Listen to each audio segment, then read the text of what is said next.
thought the dream was dead. No, Dream came back. Well, Dream. It was a Jesus dream. It came back 3 days later. Jesus dream. It was more like a day later, but like 3 hours later. Let's say. So it's a zombie. Well, John Zombie. Lennon said, "The dream is over." Just imagine, dream and imagine. It's not that far off. Jeff, it's over to you. We're live. Okay, we are live here talking about Star Trek Deep Space Nine, Season 1, Episode 19, Duet is over and has been since 1993. But we are just getting started here on Live Long and Podcast. Okay, we got a little bit of feedback coming in here on the yeah, I don't think it's like I'm hearing it too, so I'm thinking it's on. I think it's on the Millard side over there. I don't know if their speaker's a little loud or something. But that's okay, because we're here talking about a great episode of television, regardless of what year it came out. And I'm excited to talk about this episode, guys. And I know, Dave, that you're a fond. I know you like this episode quite a bit as well. I think this episode's got it all for what Deep Space Nine does well. And it's just one of those ones where you watch it and you go, this is an excellent episode of television, regardless if it's Star Trek or regardless of if it's sci-fi or anything like that. It's got, for me, everything that I want out of like about 42 minutes of TV. Over to you, Dave. Like, what did you first takes over on this episode? Like, I know you love it, but like, why do you love it? I think I love it. It's a great like story. I think it's a very human story about us, like war crimes and survivors from all sides and angles, and how different people are affected by these kinds of things. And I think it's very related to specifically World War II and the Holocaust in particular. I think, but it's connected to a whole bunch of atrocities in human history that are connected with things like this, like where brutalization, forced labor, slavery, death, rape, all the worst kinds of aspects of human warfare and history, and kind of like shown here in this space opera a little bit in this one, which I kind of appreciate a little bit, because I love the fact that this guest star chews up the scenery in this episode. I think we've talked a few times about Nana Visitor this season. I think in particular the episode where they were on the planet with Kai there. I think it was called Battle Lines. Like she's been a little bit at times, but here she's really, really strong. She really rises up right next to him. This special guest star, whose name escapes me at the moment. He's excellent, and I think that it kind of gave the show this vigor and say, this is the kind of stuff you might see each week on the show. This kind of performance, if you just stay with us, and I think it really helps the series overall. It's one of my favorite episodes overall in Deep Space Nine, just from the aspect of the writing strong, but the performance brings it to life. Like it's like right. This guy is just strong to me as like a Patrick Stewart is. Right. So yeah, his name is Eamon Maritza, and played by the actor Harris Yulin, who like you're right, he's a fantastic actor. He's been in a lot of things. He was in Scarface. He was in Clear and Present Danger. He's also most recently been on Ozark. Ghostbusters 2. I mean, he's just one of those great character actors, and you put him. He's the judge. He's the judge in Ghostbusters 2. The Malarkey brothers. Yeah, burn them at the stake. I set them away for life. Right. He's just a great actor, and I think that's a huge part of why the episode works, because he really just brings it, and you believe his performance. And there's a lot going on in the episode, but like let's break it over to Jaemeel and kind of what your first takes are on the episode, just kind of what you're feeling about kind of what Dave said, what I've said. What do you make of Duet? So typically, I'm the one who's very forgiving of Deep Space Nine first season. A lot of issues I'd kind of like look over and such, but this is an episode where the time just swings right by, and then you realize that the episode's over. It just takes you on a journey. It is such a great episode. it's actually kind of embarrassing how great this episode is. Not good, great. Yes. And that's from the writing and the performances. Not much happens, right? They get to the station and then they start, working, and these characters go back and forth. It is such an enjoyable journey that it takes you. Right. I am very thankful that I took the time to watch this episode. I sat down, I got myself like some alone time, and you know what? It was fantastic. It's a great episode. Well, it's certainly not a stew that needs more yammick sauce. It has just the right amount of yammick sauce. And how much did you like the yammick sauce of this episode, Ashley and Kevin? You can go first. Okay, I love this episode.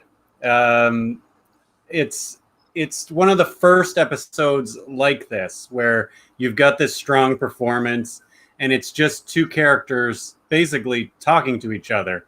This I love Deep Space Nine for the Cardassians and for their verbal jujitsu that they do. It's a really strong episode.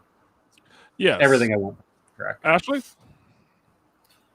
Definitely one of my favorite episodes of the first season. I love that they show sort of the PTSD of everything that went on with the Cardassians and the Bajorans from both sides. Like, you see what Kira is dealing with, but you also see like with the whole everything that happened with Maritza and him trying to, like, you can see like what he went through.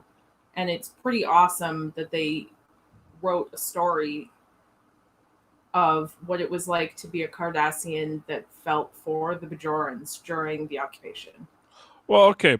Let's talk a little bit about Eamon Maritza, because there's a lot of going on with his character in this episode. Because, first of all, he's not actually Eamon Maritza. He's a guy that is pretending to be Eamon Maritza, but at first is pretending to be somebody else, right? No, he is Eamon Maritza. Oh, sorry. Okay, I messed that up. Gul Duhar. Galdar Heel, right. Galdar Heel. They actually find out is Eamon Maritza. They find out that he's Eamon. But he Maritza. changed his face. He surgically altered his face Correct, to look like Galdar Heel. I want to know more about his filing system. Me too. Apparently, it was awesome. It would be like Hitler's filing clerk surgically altered himself to look like Hitler. Right. Yeah. So, and then saying, you need to try me and execute me as Hitler. right. That's what I was trying to say. That he's not actually Hitler. He's the guy who filed the way the I guess whatever files need to be filed on all the atrocities. And now he get files. Lots of filings on who you killed. You know what? Which is kind of like an homage to the Germans, because the Germans were very accurate with the way they killed people. And so that's kind of what they're doing with the Cardassians here as well, and so that's why that kind of idea comes up. But I mean, I don't know. It's just if it's because of me, but I just ended up watching Salvador yesterday, and I've been watching a lot of like the Iran Contra and like what went on in like Guatemala and El Salvador and Nicaragua, and I was getting a lot of like those feelings watching this episode too. Was that same kind of like just chaotic situation, but planned murder, planned genocide that it is, I don't know, it's like people were like almost proud of it, like they were proud of it. But at the same time, like what really works about this episode is the ending for me is when Kira kind of like turns him around and says like, we need you to kind of like, she kind of like makes him see the errors of his ways, right? And kind of says like, okay, you'll be a very valuable person to hopefully kind of mend the fences of like our two peoples. And then he's tragically murdered at the end of the episode by Bajoran, who kills him just because he was a Cardassian, basically is what he says. And Kira has that great line where she says, no, that wasn't good enough. That's not a good enough reason to kill him. Even though she wanted him dead the whole episode, or like, so like, there's just so much going on in this episode that is so good. It's like whoever getting a lot of echo. Yeah, It's gotta be. actually, it might be Jaemeel doing it, but Okay, well, Jeff, keep talking. Is it gone now? yeah, I think it's gone now. Yeah, I don't hear it now. So Going? that works. Okay. Yeah. So Reason. I mean, we also have a lot of of our Deep Space Nine cast kind of consoling Kira throughout this episode. Cisco and Dax.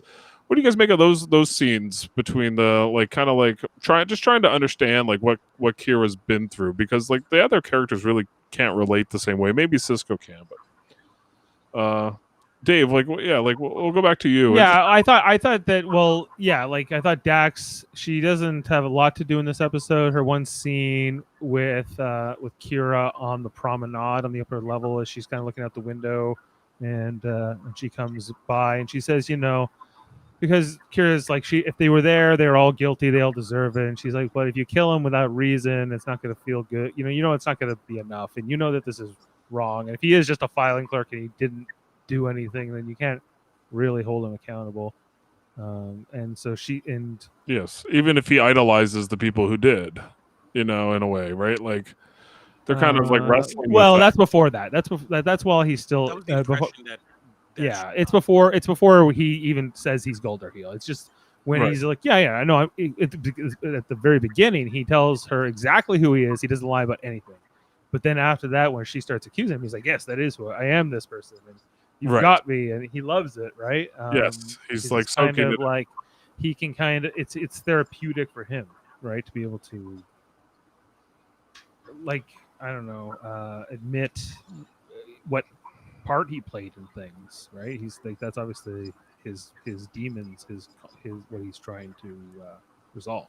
Yeah, like he has a bunch of scenes with Kira where he's like playing up the fact that he was like Goldarheel, and he relished in punishing those people and killing those people, and just though they're tough scenes to watch, but they're fantastic. I mean, they really are. And Jaemeel, just over to you. Like, what do you think? Like, what about this episode really works for you in like those serious moments? Because there's no laughs in this episode. There's no break of the tension, really. I mean, it's full throttle. Elevated tension is fantastic for when you have two characters battling, and it was like at that point like a battling of wits. He obviously, when you're watching the story, especially with fresh eyes, you think that whatever he's saying is absolutely truth, and you see how he's kind of just twisting her around, and she's just trying to get a good grasp on exactly why is he admitting this, and she's battling herself at the same time because she wants to uphold her duty, but she also wants retribution, and she wants justice, but she's confusing justice with vengeance. And at the end, where she finally realizes that what she was seeking for wasn't justice, was vengeance, and she finally understands the truth and puts everything together about who exactly this person is and what he's trying to do, right?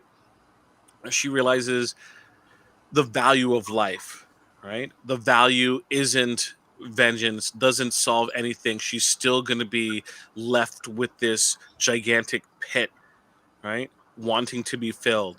And seeing that her enemy, the personification of who she's hated for so long, she finally sees a face of remorse in it. It touches her, and that's why she truly believes that they can get past this. The Cardassians aren't just this remorseless monster that has plagued her for all of her life.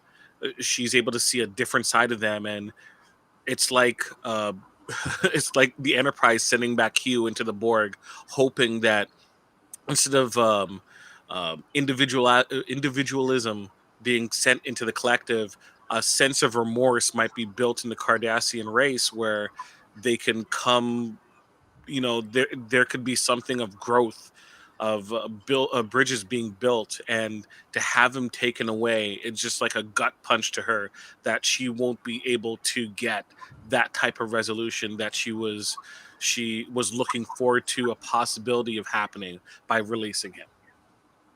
Yeah, that's a good point. Like I think she's seeking for that need to fill that emptiness inside of her. But Dax does kind of like say to her in a really poignant way, like, just this one death, this one sense of justice, it's not going to fill that hole of vengeance in your heart.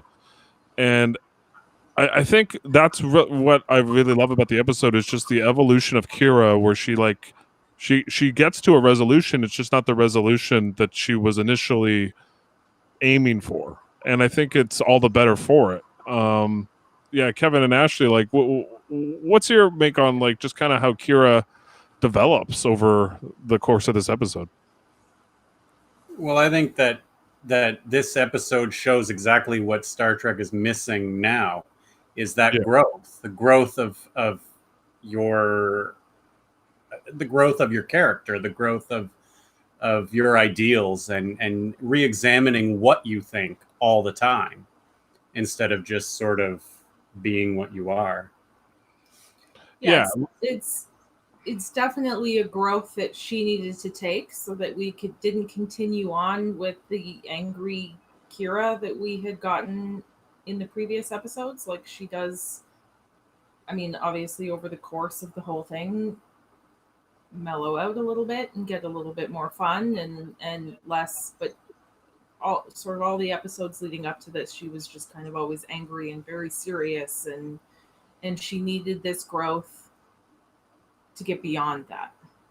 Yeah, she needed to realize she didn't have to fight everyone right in this episode. Yes, she needed to like forgive not only like herself but Cardassians, like the whole situation, to let it go, to kind of move forward and stop dwelling in the past so much, because those people aren't coming back that died. And the more you seek justice, the more you seek vengeance, the more it's just this bottomless pit that you just need to keep filling, and you will never quite feel right. And I think like, and she over 42 minutes, like she really develops in this episode.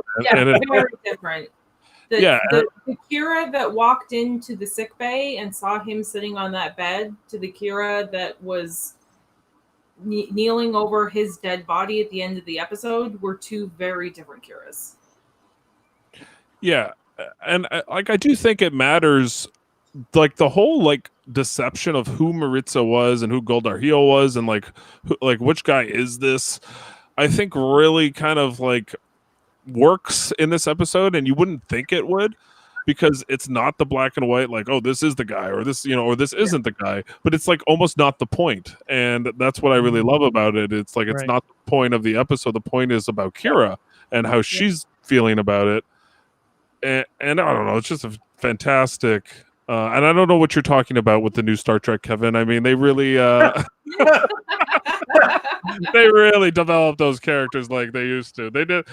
I don't know. It's not like they made them in the old days. They everything has a lens there. Blast shield. Well, I just want to say, like, I think that this Eamon Maritza character is also notable because he's kind of one of the first Cardassians who really is redeemable, right? Because that is kind of what this episode is. He has a redemption, and that they're not sort of like just this malevolent villain race. Even though I don't think that they necessarily were always portrayed like that, but obviously, like their deeds and their legacy speaks for itself, and they obviously did a lot of bad things. Up until this episode, even TNG, they were not great. Yeah. Do you think that there was like some chips left on the table with not having Kira interact with Garak before this episode? You know what? I think it was almost a purposeful choice that they did not use Garak before, because I think they didn't want her to have a relationship with a Cardassian before she has this moment in this episode. I think it was probably a purposeful decision, because we're going to see a lot of Garak going forward. And Ducat. Ducat's back in this episode too. He hasn't been around since the pilot, right? I don't think so. No, I don't remember him being in anything. So yeah, he's back, and he's only over the intercom. He's only over over Skype. Him and Odo together were pretty awesome. They have a great interaction. How I've missed you, Odo. He's like, yeah, our old times. He's like, yeah, you cheated at one game we played. We played one game and you cheated. Oh, classic Odo. I just like Ducat character. You gotta love him. Like he was very popular at the time. And were people shipping him with someone? Was there Kira and Ducat shipping? Ooh. That's a lie. I got a comment here that says that dude on the bottom right is a fine-looking individual who is elegant and knowledgeable. Well, that's a lie. Which actually is awesome. An awesome sentiment with that picture. With that picture, yeah. That's a profile picture. Elegant and knowledgeable. That should be his his review picture for everything. Like it should be on the back of a book. 4 stars. Oh, that's his biography book cover right there. Right there. Yeah. Yeah. It's coming, Mike. Don't think I don't know. It's coming. All right, the one moment I want to talk about, it's very brief, guys, but do you remember the episode, the moment with Quark where he's like, the pain, the sorrow? Yeah. Do you think they like to gamble? And I was like, that is so perfect for Quark because that is the epitome of like what he is. He's supposed to be like the JD Rockefeller, all he cares about is money, big wig guy. And all he's thinking about is he's like pain, sorrow, whatever. He's like, how can I make money off of this? Whatever. I think he does realize that pain and sorrow, but like he just like is not going to miss out on an opportunity whatsoever. Yeah. Right. So it's like, you know what? You don't make them feel better by spending money and possibly making a profit. It's a win-win. Yeah, it's a win-win for everybody. I think it's worth a big shout out to Peter Allen Fields, who's the writer of this episode, and he wrote some other great DS9 episodes, including Blood Oath, which we did on Radio Theater. He also wrote Dax, the one we did. She wrote that. He wrote that with DC Fontana. Although Dax should have taken her own advice in Blood Oath about vengeance. He wrote Crossover, which was the first Mirror Universe episode that they did on Deep Space Nine. He also did In the Pale Moonlight. He did The Dogs of War. All the best episodes. Yeah, and he did a few TNG ones, including The Inner Light. So he did basically some of the best Star Trek episodes ever. Can we give this guy a new Star Trek show and just say go? Let him be the showrunner. What is he doing? What is this dude doing? He's dead. Oh, okay, that's a good reason why. He was 84 when he died. Did they find any notebooks or anything? Yeah. Do you have any ideas he's scribbled down somewhere? Can we clone him? Can we bring him back? Yeah. Dude wrote for Knight That Rider. was my inner Quark right there. Yeah. Oh, he's dead? He cut his teeth on Knight Do you Rider. think he has any notebooks? Bring this guy back. Oh, I got to tell you about the sass moment that happened with me, right? On like Facebook, because I commented on this podcast. It's called Trek Talking. It's like this. It's got 20,000 followers compared to our 80 something, right? And so I just said on this video because it was TNG, promo video, and DeForest Kelly's there, and he was narrating, and he's like, and when Gene Roddenberry created the Next Generation, he made sure it had the same optimistic vision of the future. And so my comment was like, hear that, Mr. Kurtzman? That's what you should hear. That's what you need in the shows. And someone's like, excuse me, that is not fair. All of Star Trek is now perfect, is optimistic. And who are you? And I was like, hey, you know my opinion. Have they watched this? Sorry. Star Trek? And you go, blast shields! The blast shields. Well, whatever. Yeah, if you like it, fine. But I have a legitimate criticism of it. But it's just it's not like I can just universally love everything they create. Obviously there's ups and downs for every Star Trek series, movie, almost anything you've seen, right? I mean, I do like the Hollow program of naked guys working out. I'm down for that. Oh, it's the best part. That was it was great.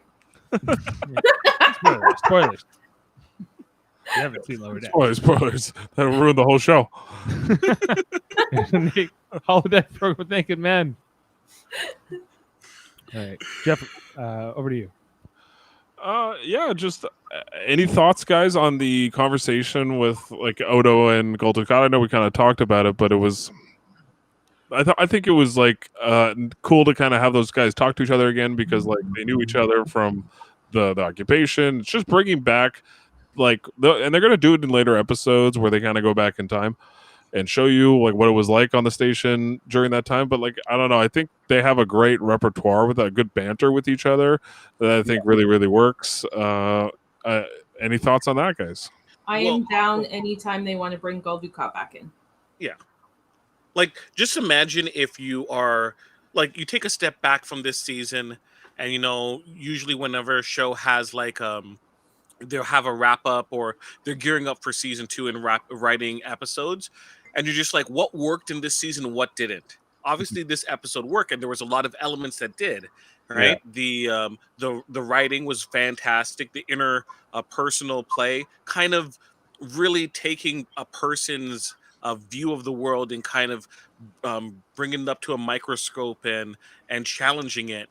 The interactions of certain characters, you're seeing Kira and Dax again having a little bit of like interplay at the beginning, and then also seeing that there's a relationship that's strong enough that they would give advice to each other. That Gul Dukat is awesome. He is so awesome in this episode that I even though it's like really just like 2 cameos, he feels like he belongs. He just gets that interplay between Sisko and him, Odo and him. You just like, I want to see this character and I want to see him continually interact with this crew, right? There's our Borg. There's our Q.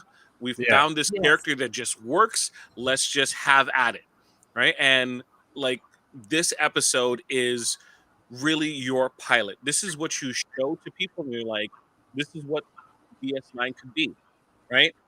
And it's I can't even talk. See, I'm just it also still one line in this establishes Sisko too when he says, what do you think we'll do with him? And she goes, I suppose you'll let him go. And he just goes, I'm glad we understand each other. It's the old adage, when you get the answer you're looking for, move on, move on, hang up the phone. And that's kind of what he does here. But at the same time, like that whole scene where Odo gets the evidence from Gul Dukat, goes up to Sisko's office, and like Kira isn't having it. She's like, "Oh, Gul Dukat's untrustworthy. I guarantee you that's forged," and all this stuff. And Sisko, again, I think like a good captain, like a good kind of like he's kind of unbiased in some ways where he can look at it from a different lens, and he kind of goes like, I think Kira, like you need to kind of look at the facts here. And the facts are there's no way he could have had this Kalanora disease if he was like on this other outpost on this day. So like, and then Odo like also goes, like that's right. And like Kira's like turns around and she goes, no, I won't now. Like all of this would have been solved if just Odo was, lead investigator. Like he would have gotten to the end, right? But he allowed, like he saw how important it was for Nerys, and it's like, okay, I'm gonna give you this because it looks like you need to get through this, but we're watching. Yeah, we're watching. Odo still continue the investigation, and she was smart enough to let Odo continue investigating. She didn't take over everything. That's right. Well, yeah, go ahead. The fact that Odo isn't Bajoran too, right? Right. Yeah, he is. Like the entire senior staff, this is set on a Bajoran space station in the Bajoran system, and the only main character that's Bajoran is Kira, right? Yes. Right, and so even though Odo works with he's Bajoran uniform, he's not Bajoran, so he's not as emotionally attached. He's more objective, right? And that's why he's a good chief of security. But like Kira doesn't really have another person in the cast that would be sort of. There are more Ferengis on the show than Bajorans in terms of main characters. Yes, which just kind of stands out. Like now that I think about it, but again, yeah, but they do or we can talk about the other Bajoran character that's in this episode, and that's going to be our would-be assassin.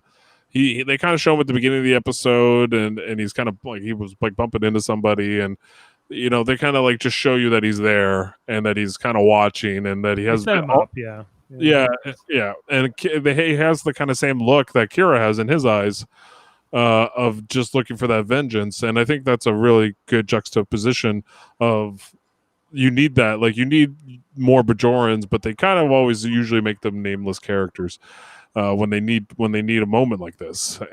But it works, it really works because it's about the peoples, not necessarily an individual. So I don't know, like I don't know, the performance here by, I just know him, his buddy from Ozark, but man is he good. Harris Yulin. It's disappointing that he did get murdered at the end of the episode, because I think he could have been a good recurring character through the show. Right. Yeah, it would have definitely been interesting. Okay. Like if he'd come back, maybe Garrick kind of like replaces him in a lot of ways. I guess, and I can't complain about that because I love Garrick. I got like, if I got any bone to pick with this episode, it's probably this other Bajoran character. Yeah, this like murderer guy. He's so like I don't know. He doesn't feel real. He feels very cartoony, like very like he's one-dimensional. He's not very one-dimensional. They don't build out his character at all. He's a Cardassian. Yeah, he's just angry and bitter. Yeah, for good reason, but yeah, it shows Kira's growth, but his inability to grow or to get past what had happened to them. Right. And like I think what we kind of get here with Eamon Maritza too is like, he even describes himself at one point when he's pretending to be Gul Darheel, where he's like, Eamon Maritza was a coward. He hid under his bunk. He didn't have any courage. He's basically saying he wished he was tough, and he wished that he had the the gall, done something to be proud of himself. It's a lot about pride, like with his character. And Cardassians in general. And Cardassians in general, that's kind of the way they are, that's for sure. But at the same time, like, I don't know, just like even his character just, it's up, it's down, it's up, it's down, just like Kira. And it's just really, really good. Can we talk though about how this guy gets stabbed walking with the second in command of the space station and the chief of security? Literally walking between them. Okay, my problem with the episode is the ending, just from the fact of when he's stabbed and she's like, he dies very quickly. And she's like, why? Right? And then he's like, because he's a Cardassian. And like Odo's just holding him. And there's this long moment and there's this drama. And then they pan up. And I was like, why haven't you called the doctor? Like, call, like, emergency. They can't stand Bashir yet. They'd rather let that guy die than deal with Bashir for 10 minutes. It's just instinct. Like, they don't call Bashir yet. They're like, well, he's probably dead. There's probably no way to save him. I'm making the call. We're not even going to. Bashir works down the hall. He can literally run. The doctor can run down it's a mall, right? Yeah. So you can come right out and try. It's a stab wound. I've seen them bring people back from worse. Yeah, the sick bay is literally on the other side of Quarks. He could have been there in 2 seconds. He stabbed him right in the eye. Using the transporter. I get it. Even if you said, like, I can't do anything. But there was no, like, medical track. There was nothing. There was no, like, even close. Like, he just went, right? A random guy murdered him right beside the chief of security. I understand, but you don't know you can't save him yet. And then all the people crowd around and just like look down. Yeah. Like, whoa, how, dude died. Kira's just gently holding his head. Give him mouth to mouth. Like, fucking try and resuscitate that guy. Like, should we call Bashir yet? Is it time to call Bashir yet? Do you guys buy? Bashir would just show up and go, do you think we should do something? Do you think we're supposed to do something? Yeah, where's Dax? Where's Dax at? I mean, maybe we're supposed to do some hopscotch and stuff. We're supposed to be Kataskan. All right. Do you think? All right. Eamon Maritza says at the end of the episode, right before he gets stabbed, where he says, like, "Oh, I thought like if I pretended to be Goldar Heel, then they might, we could have had a trial. Then it might have helped to bring back, about a new Cardassia, maybe a better Cardassia." And do you think that's true, or do you think that he was living in a delusional world, or like what I don't think he's completely hinged. This guy, I think he's a little Exactly. bit broken from his time in the Galatep. Is that what it was called? Yeah. Labor camp. He's clearly had been through some stuff. Just the fact that the real Goldar Heel had been dead for 6 years and half of Cardassia viewed his body meant that everybody knew he was dead. That's like coming saying, "I'm like, I'm Elvis," and like, And I know who I did. I know who killed Kennedy. I'm Elvis, and it's like, you died, dude. Yeah, right? Elvis is dead, guy. You're not Elvis. So you go, "No, I am. I'm Elvis." Or so, how would it played out? He would have been on trial, have a lot of details provided, right? And it would have brought a lot of things to light. And then someone would go, "Are you Goldar Heel?" And he'd be like, "Yes." And then they would go, "No, you're not." And they're like, they would find out that he was lying about it. And then everything that he says is going to be in question. Yeah. Right? Yeah. The Cardassians are going to be like, what kind of fraudulent thing is going on here? We deny everything that he's saying. He's a liar. Right? Yeah. And then it's just going to be back and forth squabbling. So nothing will be resolved. It's pointless. So you're saying him getting killed might have been the best thing? No, him going back to Cardassia and advocating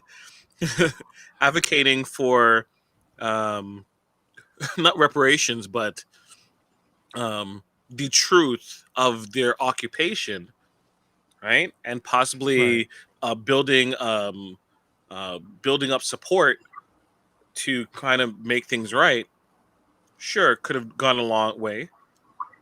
It might not have instantaneously happened. It could have taken hundreds of years, but it would have been a start.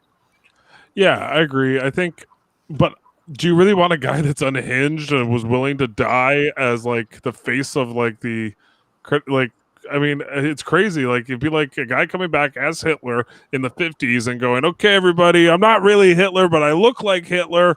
But I was his file clerk. Start the healing. Let's start the healing." Okay, like it'd be so weird. All the Himmler and Goebbels or whoever were Hitler's guys. I don't know, but he was there on the was it Carrier 2, right? With this face to begin with, so right. Who was he teaching? Was he teaching other Cardassians? It was in Cardassia, so no, it wasn't on Cardassia. It was another planet. Colony called. He was on a mining colony. Yeah. Mining colony. So who was he teaching though? He was at an academy, a military academy that was there. Okay, but would Cardassians be there? It wasn't a mining colony though. I think it was just a. I think it was a military colony of some kind.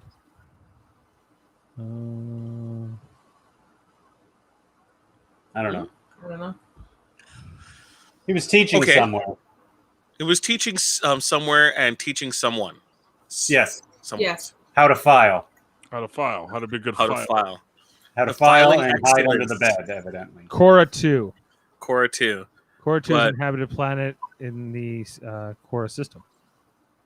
That's where Eamon Maritza relocated to Cora 2, where he became an instructor at a military academy. That's exactly. But we don't know the race of who's on that colony. We don't know what's going on in Cora 2. Like that's just a planet the Cardassians. So it's all in my head canon. Whatever you want to make it. But it does say that that Eamon Maritza in this episode does have a bowl of Simhal stew and wanted Yamek sauce. He needed more He Yamek was sauce. only He gonna had do some Yamek sauce, but he wanted more Yamek. More Yamek sauce. We always want more Yamek sauce. It's like tartar sauce. I mean, if you don't have enough for your fish and chips, you feel like it needs more. Very true. Very true. That's a true statement.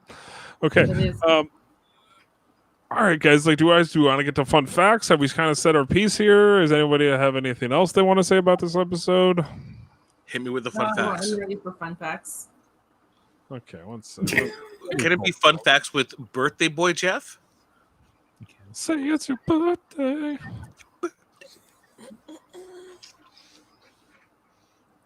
Okay, fun facts with Jeff. All right, number 1. Both Armin Shimerman and Nana Visitor count this episode among their favorites. That's not a surprise. Cinefantastique ranked Duet as the best episode of Star Trek Deep Space Nine. Like ever? Yeah, I don't know about that. I don't know about that, but definitely one of the best of season 1. Yeah. Wow. Okay. This episode marks the first mention of the Shakar resistance cell. That'll come up later. That was the first time? This is this one? That's right. Oh, okay. Interesting. Huh. How This do you was know a you were fun with the fact. Shakar? This is one of only a few Deep Space Nine episodes without a subplot. Yeah, Oh, just yeah. focus on this one story. Yeah, that's true. One story, and like you said, it never needs a subplot. Never lets up. Never Yeah. lets up. Yeah. Now they could have had one with Nog getting more Yamek sauce. I got an idea. He's trying to acquire just a little bit more Yamek sauce for the prisoner.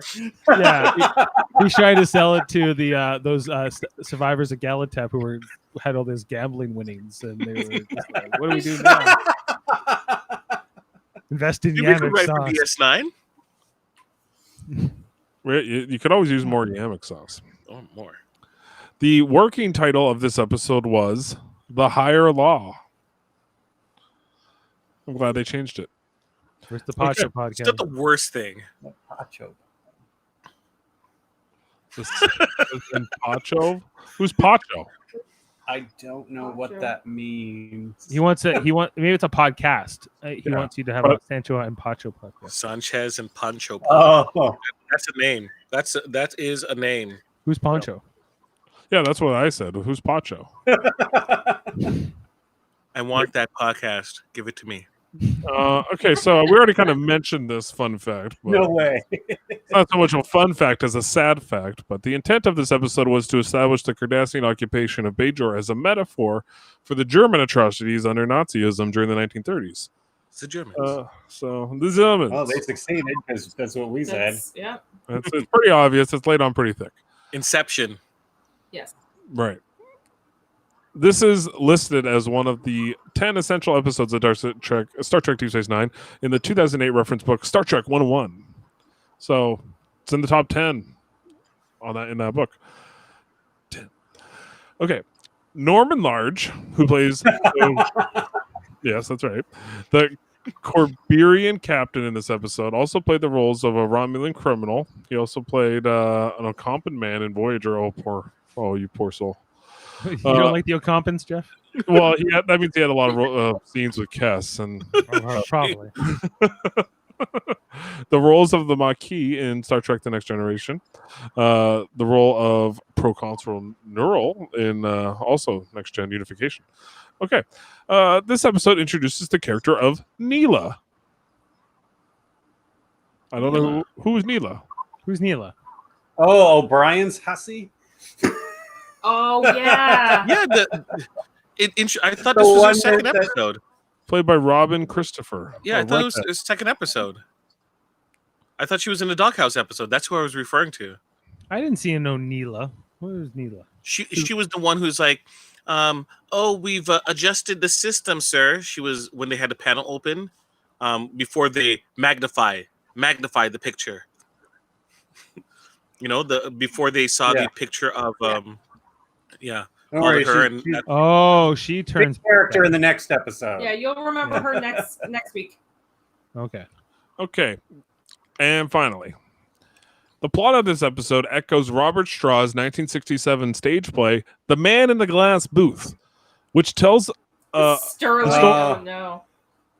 which tells the story of a Jewish man accused of being a Nazi war criminal. Star Trek alumnus Leonard McCoy played the lead role for many years before this episode.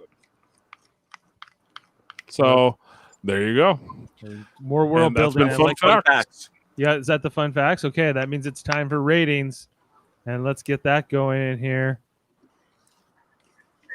Let's rate this episode. I have already rated it. So What'd you rate it? I gave it a 9.8. Wow. Your favorite episode, and you just couldn't straight go 10.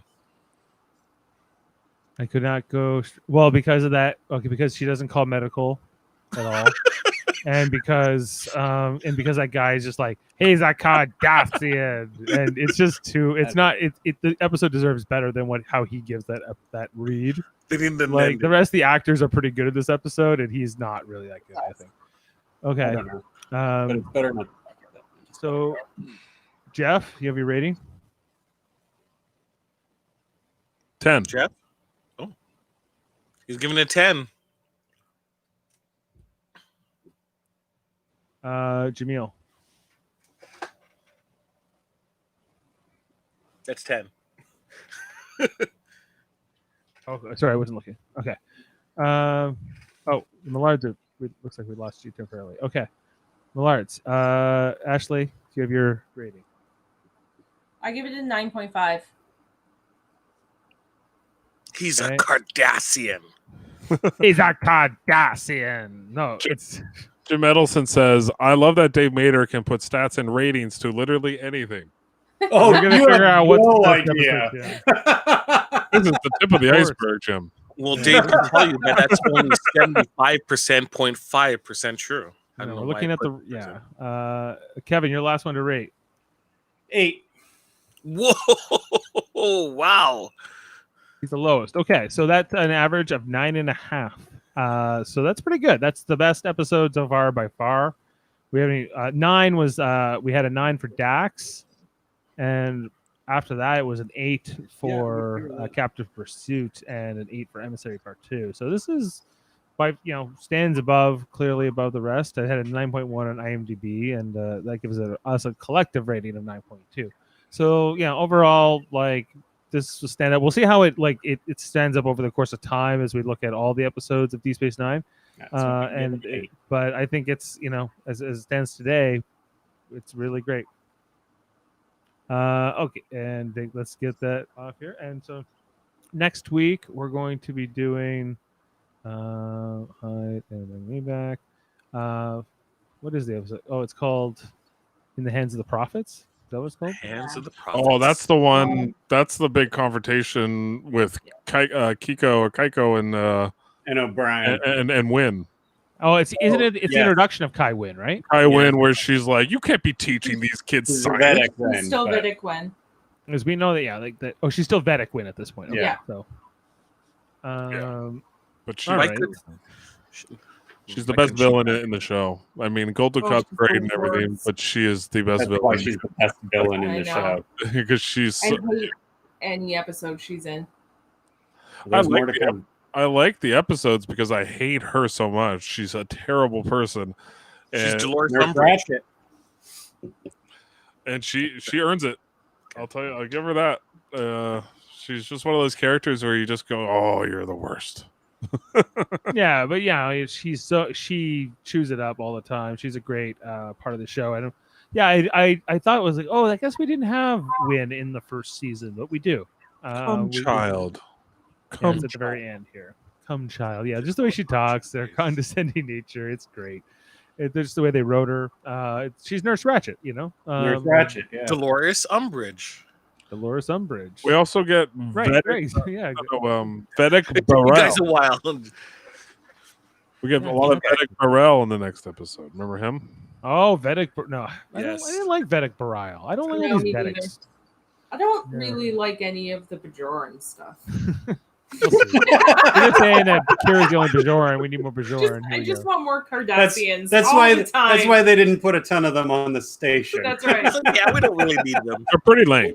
Like overall, I mean, even Bajorans just try to stay on the planet as much as possible. Yeah, more storyteller. Come on.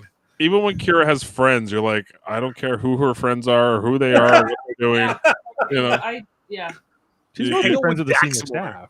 Dax and no, I'm talking about her Bajoran friends. Like when the Yeah, I know. It's like we're like Oh, as those a guys. collective going like, hang out with Dax more. We don't need any. yeah, like, Picard. we don't need some guy you used to kill Cardassians with come on the station so you can have a drink. Like, I mean, come on, let's move it. Moving on. That's what this episode was for. Duet. It was to get her past all that. No, yeah. So hey, I'm glad we did it. I'm glad we're almost at the end of season 1 here. They need a Quark and Odo spinoff. That's gonna be tough. I would love that too, except Rene Auberjonois died a few weeks back, or a year. Yeah, it'd be back, like- I guess now. Human. Yeah, get an animated version. You can do an animated version. I think, of that, Make it animated. but, yeah, space version of the Odd Couple. Yeah, I think that there's room That for actually that kind of story. sounds pretty right? good. Sure. Sanford and Son. Be like a space version of Weekend at Bernie's. No, maybe not Yeah, that. I don't know about that. What TV theme song would we put into the Quark and Odo Odd Couple show? Perfect Strangers? If I can get that intro. Oh, yeah. You're allowed. I think it'd be more like the Dragnet theme or something like that. It'd be like- For a No, or, it no, would I be- think like a night court. Night Court. Yes. Yeah, Everything's frozen. It's like do do do. No, I feel like it would be more like the theme song. The theme song for the sitcom show in Changing Channels episode of Supernatural. Okay, Miss Obscure, but nobody fucking I'm with knows. you. I Dave followed you. knows. Dave knows. I knew. Yeah. Dave knows. 2 lane roads, Yeah. family biz, 2 hunting bros. Oh yeah, Jensen Ackles just got cast onto The Boys, eh? Yeah, the boys. Yeah. And he's gonna be playing Soldier Boy. The original So, superhero. He apparently. better. I don't even care if it's in a promo. He better crank that because that's what I want to see. Crank it. What do you mean?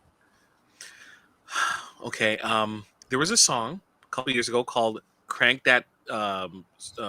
Crank That Soldier Boy. You know, it's Superman. You know, Superman. That whole. So he doesn't need to do it on the show. I just need to see a promo with him doing it. That's it. I'm a simple man. That's another good song. Yeah. Okay. I'm Crank with that you. super. All right.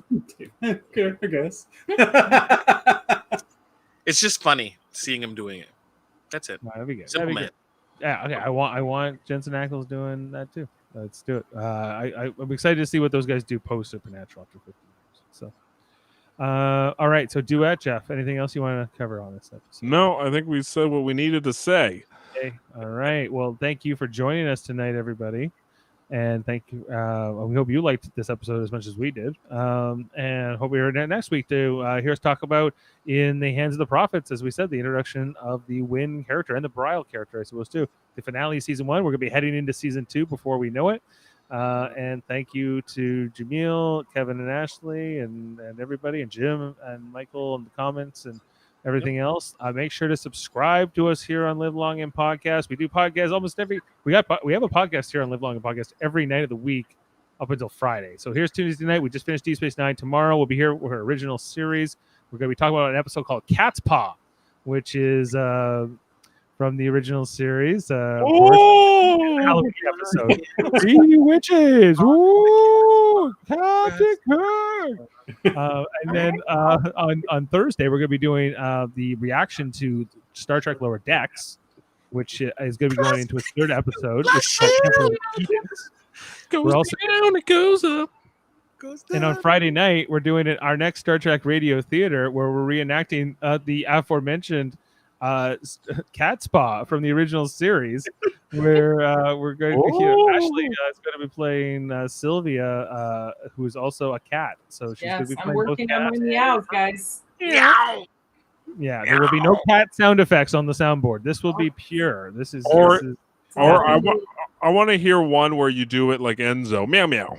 Meow meow. Meow meow. meow meow, Meow meow. but just once. I strongly suggest that you watch Halle Berry's Catwoman and draw inspiration from that. That's a good- Meow. that'd be bad. Make me watch that movie again. Don't go for Halle Berry Catwoman. I don't think anybody's ever said that No. sentence. Meow. Draw inspiration from Halle Berry's Catwoman. Lower dicks.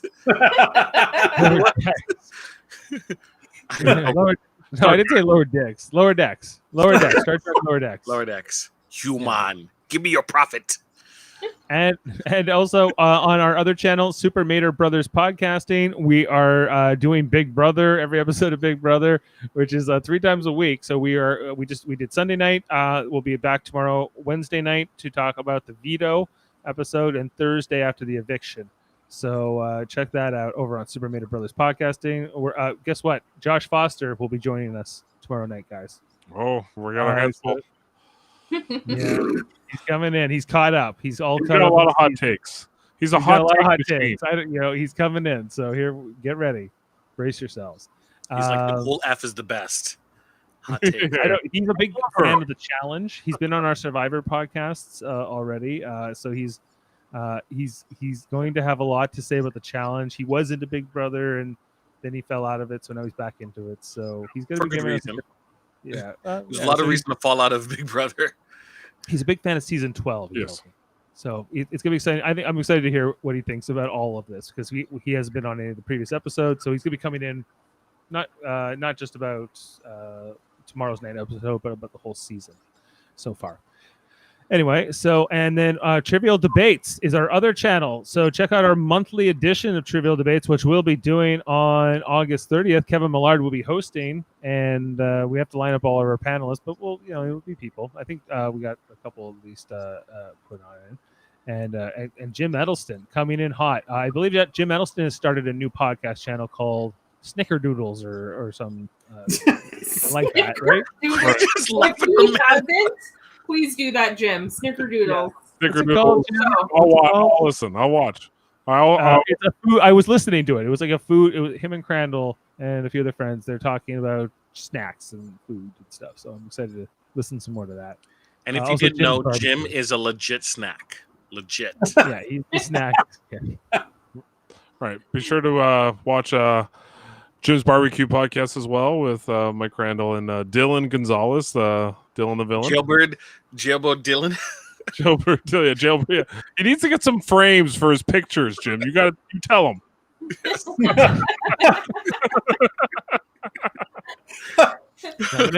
Coming in hot he is. Yeah. Okay. All right. Let's sign off for this podcast. Thanks, everyone, and we'll see you hopefully on all that stuff I mentioned. Okay, Jeff. Hopefully, we'll see you.